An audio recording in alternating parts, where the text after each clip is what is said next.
vous avez Papy qui est à table, et il se met à déboucher la gentiane, ou tout autre breuvage du même genre, à base d'herbes cheloues de la région. Et il se met à raconter des histoires. Et au début, c'est génial. Puis il vous sert un petit verre aussi. Du coup, vous êtes là, il commence à vous raconter des histoires, de ses aventures du passé, et c'est trop bien. Et il continue. Et il continue. Et la gentiane, il la descend, parce que le papy, lui, pendant la guerre, il buvait de l'eau de Cologne. Du coup, la gentiane, vous imaginez bien, ça y va. Hein. Vous supportez moins bien.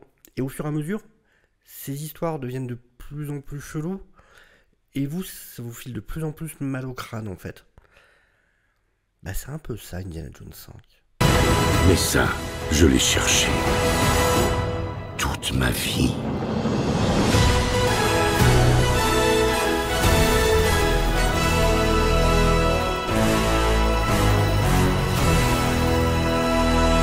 Qu'est-ce que j'ai pensé d'Indiana Jones 5? Eh bien, c'est un bon film d'aventure. C'est une sorte d'Uncharted plus, mais je suis pas fan en tant que film Indiana Jones.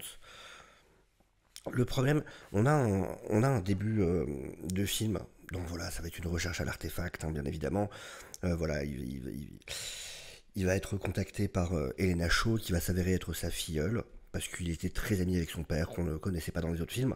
Il va y avoir toute une intro avec ce personnage, justement, du père, qui est la fameuse scène en de-aging, avec un Harrison Ford très jeune. Évidemment, il y a une partie sans spoiler, et après je parlerai un peu avec spoiler. Et donc voilà, cette jeune femme donc, vient trouver Indiana Jones, et elle est à la recherche de l'artefact qui obsédait son père de son vivant, qui est donc ce cadran de la destinée. Et voilà, Indiana Jones va être entraîné dans ses aventures malgré lui. Et alors, Indiana Jones, le fait de... Harrison Ford, on voit qu'il en a quelque chose à faire.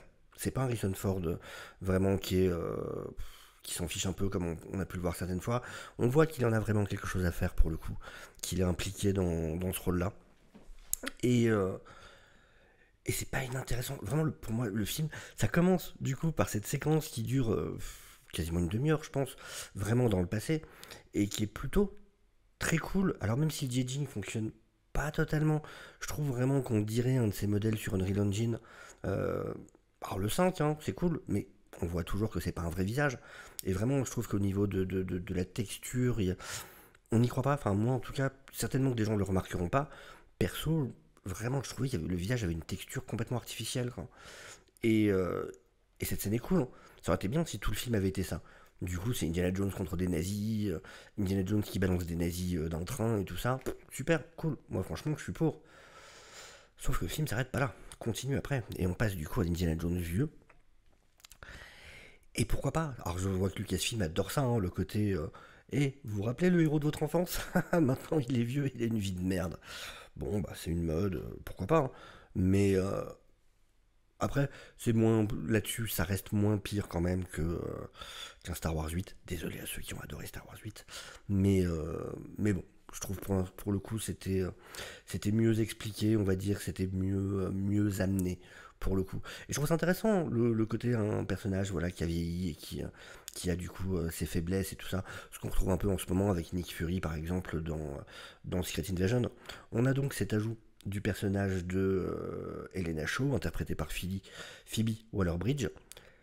Alors du coup, ce personnage-là, le truc c'est que j'ai l'impression on essaye de nous l'introduire en mode haha, vous avez vu comme elle est trop cool et puis bon, elle a fait des choix de merde, mais bon, elle est trop cool.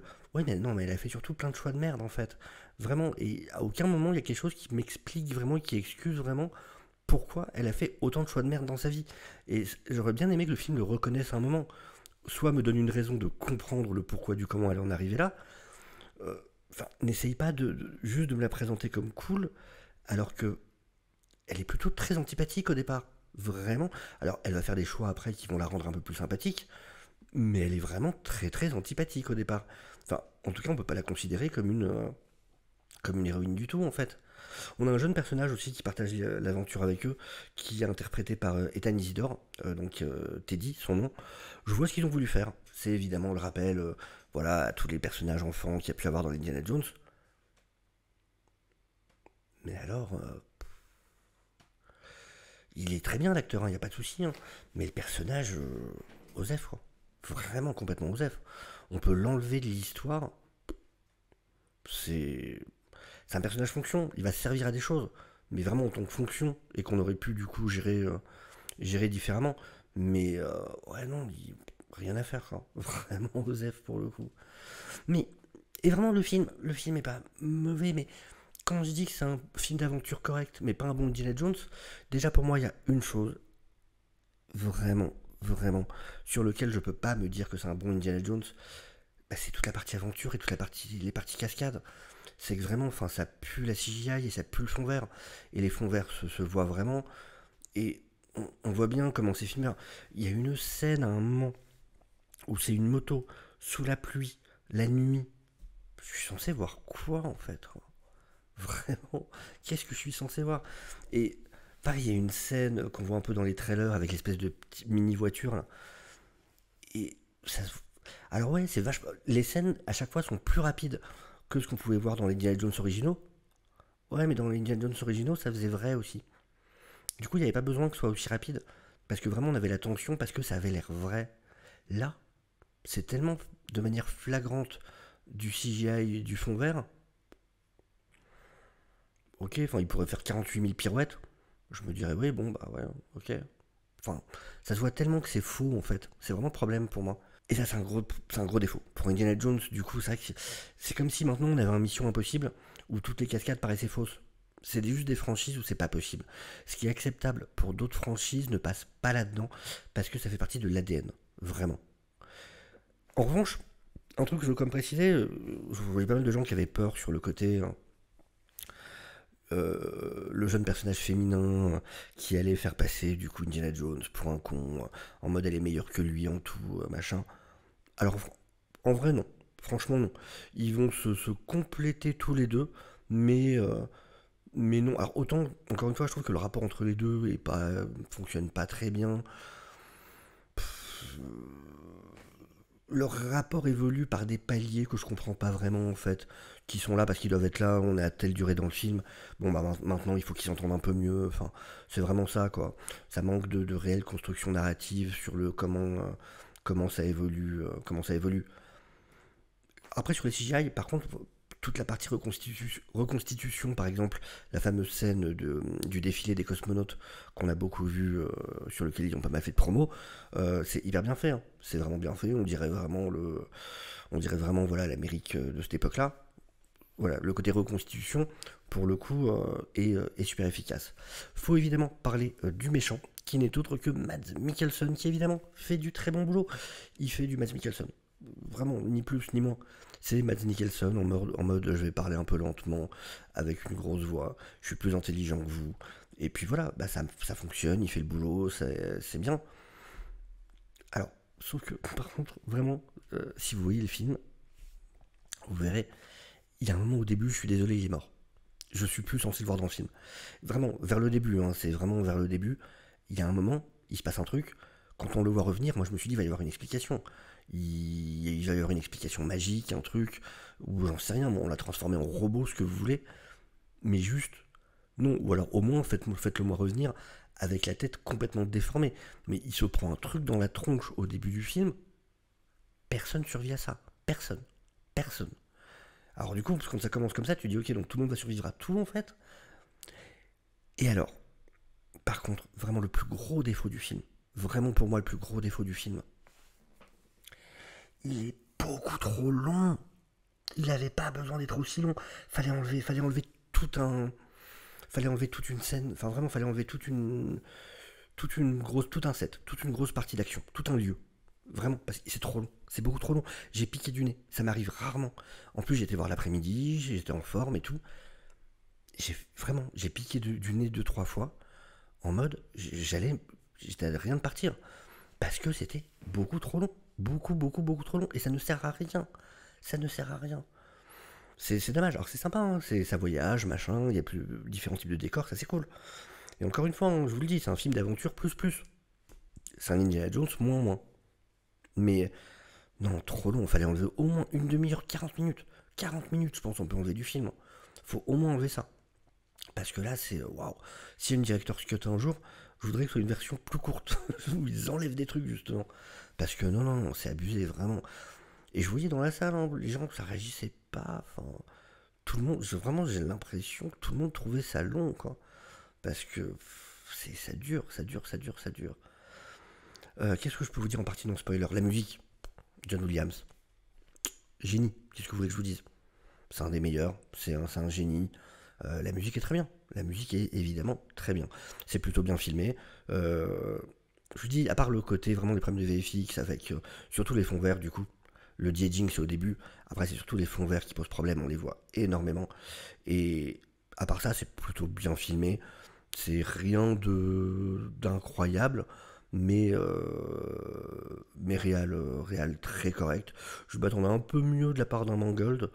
Bon, ça reste compétent. On a des retours de certains personnages, ça fait plaisir, il y a des petits, voilà, je dirais même pas des caméos, puisqu'ils ont leur petit rôle dans l'intrigue. Voilà, faut faire honneur à la saga, du coup faire revenir certains personnages. Tant mieux, c'est cool, voilà. Rien de très clinquant, mais ça fait plaisir en tout cas. Pour la partie non spoiler, je pense que c'est à peu près tout. Donc, pour vous dire, c'est pas un film, c'est pas comme The Flash, où je suis sorti énervé de la salle. Là, vraiment, je vois qu'ils ont essayé de faire un truc, qu'ils ont essayé de faire un truc bien, que ça veut raconter quelque chose. Ça m'a pas totalement conquis, mais je comprends parfaitement qu'on puisse passer un bon moment devant. Mais je pense que voilà, pour des gens qui ont vraiment grandi avec la trilogie originale, c'est pas au niveau. C'est clairement pas au niveau de. C'est pas au niveau de la dernière croisade, c'est pas au niveau de l'Arche perdue. Je préférerais même remater le Temple maudit. Là, voilà, c'est un de ces films de 2023 avec beaucoup de CGI, beaucoup de fond vert et des gens qui bougent devant, donc on n'a jamais peur pour personne. C'est très artificiel, quoi. C'est vraiment très artificiel pour le coup. Mais c'est fait de manière compétente, hein, il y a du cœur et tout ça. Mais ouais, non, il n'y a rien qui vraiment m'a fait faire waouh, quoi. Voilà pour la partie. Mais allez vous faire votre avis, franchement. C'est encore une fois, hein, là c'est pas un film qui se fout de vous non plus. Ça vaut le coup d'aller se faire votre avis, le voir sur grand écran. Voilà, jugez par vous-même et ça sera c'est le mieux à faire de toute façon. On passe à la partie spoiler. Maintenant, c'est bon, vous êtes encore là. Non mais vraiment, Mads Mikkelsen quand il se prend le panneau là sur le train, sa tête elle a explosé. Ça va hyper vite en plus. Ça, il est mort. Là, ça s'arrête. Le film s'arrête là pour lui. Ou alors, faut me trouver une explication magique. Vraiment, Hitler s'est servi de la lance. J'en sais rien. Mais là, non, non, il est mort. Il est mort. Point. Vraiment, comment il le montre, quoi. Pouf. Non seulement il se prend le truc, il est éjecté du train, puis lui, c'est pas au-dessus de l'eau. En plus, on nous le dit bien après qu'il n'y a qu'une seule rivière. Et c'est celle où eux sautent. Donc à ce moment-là, le mec, mais non, il est mort, il est mort. S'il n'est pas mort avec le coup, ce qui est déjà impossible, il est mort avec la chute. Mais bon. Euh, le MacGuffin, j'ai pas tout compris. Du coup, ce cadran d'Archimède, là, le délire. Donc tout le film, il pense qu'il sert uniquement à indiquer les portails temporels qui existent d'eux-mêmes. C'est pas, ça crée pas les portails, c'est juste que ça indique où ils sont. Et donc il y en aurait un peu partout et qui amène sur plein d'époques différentes. Parce que, pas, on les aurait repérés, non? Enfin, s'il y avait tout le temps des trucs dans le ciel comme ça, lumineux et tout, avec tout le trafic aérien qu'il y a, encore on m'aurait dit c'est dans une zone spéciale, genre tiens, ça explique le triangle des Bermudes, en fait justement c'est ces portails-là, et le cadran permet de les trouver, enfin, mais là non, ça a l'air d'être partout. Au-dessus de chez moi, il peut y avoir un portail comme ça qui apparaît, mais c'était tout lumineux et tout, ça aspire les nuages, enfin ça se voit quand même. Et après, bon. Et puis du coup, eux sont pas étonnés que, bah tiens, ça tombe bien, justement, il y en a un qui va apparaître là maintenant. Genre, le machin, c'est le RERB, enfin ça marche mieux que le RERB, quoi. Il y en a plus souvent. Et, euh, et on se rend compte au final qu'en fait, c'est une sorte de piège, entre guillemets, dans le sens où, en réalité, le cadran emmène forcément à cet endroit-là et à cette époque-là. Ce qui, du coup, vient nier ce que disait Indy sur le fait que Archimède ne connaissait pas le déplacement des plaques. Donc du coup le déplacement des plaques ne fonctionne pas. Enfin ne joue pas. Ou alors en fait il avait pris en compte, vu qu'ils arrivent pile au moment où Archimède le voulait. Et donc Archimède, il a mis ça, enfin il a voulu créer ça pour que ça fasse venir des gens, sans savoir du tout qui, quoi, comment, parce que ça allait leur permettre de gagner la bataille. J'ai rien compris. J'ai vraiment rien compris pour le coup. Si quelqu'un peut m'expliquer en mettant spoiler dans les commentaires, parce que j'ai l'impression que c'est ça, mais il pouvait pas voir l'avenir. Donc c'est vraiment juste, je mise sur le fait que peut-être en créant ça, quelqu'un va venir et peut-être que ça va nous aider sur la bataille. Mais ça se trouve, ça aurait été tout le contraire et c'est. Enfin, j'ai pas compris. Vraiment, j'ai pas compris. Après, ouais, non, le personnage de Helena Shaw, vraiment, enfin, au départ, j'ai pas bien compris. Enfin, qu'est-ce qui t'a amené du coup à être. Enfin, du coup, t'es avec le. Donc, tu sortais avec un grand vilain. Tu vends au marché noir des. Et puis là, t'étais prête à vendre le truc qui a recherché ton père toute sa vie. Est-ce que j'ai loupé un truc pendant que je piquais du nez du coup? Vraiment, ça n'a pas duré longtemps. J'ai piqué du nez vraiment 2 3 minutes quoi. Mais je me dis peut-être que j'ai loupé un truc à un moment qui justifie tout ça. Mais alors après voilà, elle décide ouais, évidemment, non non, je vais le sauver, machin. Petit à petit, elle est du côté d'Indy. Mais j'ai pas eu de moment qui vraiment me justifiait le fait que non, au départ, au début du film, elle est pas cool. Elle a juste l'air d'être une méchante en fait. Enfin, c'est bizarre. Ah oui, il y a le côté Indiana n'était pas là pour elle, effectivement, quand son père est mort. Mais bon, en même temps, enfin, elle le sait qu'il avait ses trucs à gérer aussi, quoi. Ah oui, il y a le fait d'avoir effacé. Donc du coup, Shia LaBeouf est mort. Il est parti mourir à la guerre, c'est fait. En plus, au début, c'est dit vraiment une phrase quand il est devant la télé. Je me suis dit, ils vont jamais ils vont pas en reparler, ça y est, c'est bon, il est effacé, quoi. Et en fait, non, quand même, plus tard, on en reparle. Puis je trouve que la fin aussi est pas méritée. Le happy ending, je suis content qu'il y ait un happy ending, le fait qu'il retrouve du coup sa femme, mais c'est pas mérité, je trouve. Parce que le problème, c'est que voilà, en gros, il est endormi, enfin, après la blessure, lui qui voulait rester dans le passé, elle le frappe, et, euh, et il se réveille, sa femme arrive, et hop, elle l'a appelé pendant qu'il dormait, et puis voilà. Ah, c'est pas tout un truc d'évolution pendant le film ou quoi, c'est bim, au fait, pendant que t'étais dans le coma, j'ai géré la happy ending, donc voilà, c'est bon, t'inquiète, t'as rien à faire. Ok, ok, alors j'ai cru comprendre que c'était en mode, pendant le film, il y a le vrai Indy qui est réapparu, quoi. Bon, sachant que le mec, quand même, voulait rester dans le passé 30 secondes avant, et qu'elle a justement assommé, parce que le mec, il n'y avait plus rien qui l'attendait dans le présent, qu'il était prêt à abandonner, et que tant qu'à faire, il préférait rester dans l'époque qu'il avait étudiée toute sa vie. Donc bon, c'est pas comme si vraiment il s'était réveillé en mode voilà, je veux vivre, je veux pouvoir être là pour ma femme et ainsi de suite. Non, non, le mec c'était oh, vas-y, je me casse, moi je laisse tout tomber. Et 30 secondes après, tu es revenu, il me dit vas-y, je vais te faire des bisous. Bon, d'accord. Mais vraiment, encore une fois, hein, voilà, je dis plein de trucs comme ça, mais c'est pas un mauvais film. C'est un film d'aventure plus plus. Enfin, par rapport à Uncharted ou des trucs comme ça. Mais vraiment, pour Indiana Jones, enfin, la scène quand elle est en moto, qu'elle veut rattraper l'avion, sérieux, il fait nuit, ça flotte, on voit que dalle. Qu'est-ce qui se passe, quoi? Et plein de scènes comme ça, où on voit pas grand chose en vrai. Ou alors la CGI est hyper flagrante. C'est. Je vous dis, c'est comme si d'un coup, Tom Cruise, genre voilà, genre les cascades là en moto, en voiture ou machin, c'est comme si tout le temps on voyait que c'était du fond vert, quoi. Forcément, ça ferait bizarre. Et Indiana Jones, c'est ça. Ça fait partie de l'ADN, de ce côté practical, ce côté vraiment où on y croit. Et là, je le retrouve pas. Là, je le retrouve pas. Pour moi, ça fait vraiment faux, quoi. C'est n'importe quel film lambda de 2023 où tu vois que tout est tourné en studio. Et du coup, ça perd son côté impressionnant, quoi. Surtout qu'on a tellement l'habitude maintenant. Quand c'est du practical, même si évidemment il y a toutes les sécurités derrière et tout, il y a ce côté dans notre cerveau qui fait que ouais, là on s'inquiète plus, là il y a plus un truc. Là, je devine le fond vert, du coup j'imagine aussi le tapis qui est juste en dessous d'eux. En moto, je sais bien qu'elle est à l'arrêt, qu'on lui balance un ventilo dans la gueule, et je l'ai en tête tout le long parce que ça se voit trop, pour le coup. Donc, voilà, c'est vraiment un film que je comprends. Vraiment, je comprends qu'on puisse aimer. Je suis vraiment pas en mode le film s'est foutu de ma gueule ou quoi que ce soit. Encore une fois, c'est pas, ça me fait pas le même effet que The Flash. Où là vraiment je me dis ok, on s'est foutu de ma gueule. Là non, c'est pas foutu de ma gueule. Mais je me dis que, écoute, Indy, quand on t'a proposé ta retraite anticipée, ça aurait été bien de la prendre en fait. Je pense que t'es venu quelques journées de trop au bureau et que t'aurais mieux fait de t'arrêter avant. Mais je suis persuadé que des gens vont apprécier, je le comprends tout à fait. C'est. Mais pour ma part, je pouvais m'en passer. Franchement, voilà. Je ressors pas énervé, c'est pas. Il y a des bons moments. Il y a des moments qui sont cool et il y a de l'humour à la indie que j'apprécie. Il y a des choses que j'appréciais dans le film, hein. Mais c'est vraiment pas un indie indispensable. Et c'est pas la sortie en feu d'artifice pour moi qu'un indie aurait mérité. Loin de là.